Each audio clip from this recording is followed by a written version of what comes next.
Ready Minutes from Romania, bumili pala kami ng scooter para kay Yana, nakasale kasi yan last time. So, binili na lang namin ng aking asawa. Pero wala nang ibang kulay, green lang talaga. So, yan na lang, dahil nakasale.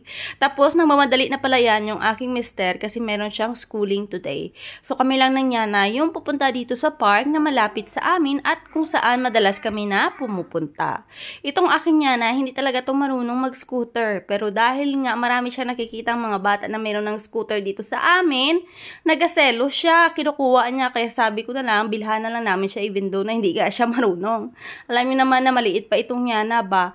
Itong scooter is for 2 years old yata to, mahigit. Ang Yana, 1 year, mahigit pa lang siya.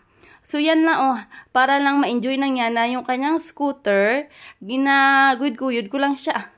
Tingnan nyo naman. Hanggang sa makarating na kami dito sa park at kami pala yung naunang dumating dito. Wala pang masyadong mga bata ba? So, yan muna yung ginagawa ng Yana habang hinihintay yung mga bata na mga kalaro niya dito.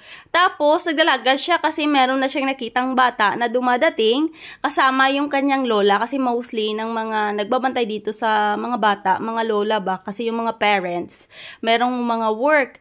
Yung hinahawakan pala na papel ng Yana is drawing niya ng bata na ipapakita niya sa kanyang kaibigan. Kaso nga lang na curious itong aking anak, kaya kinuha niya at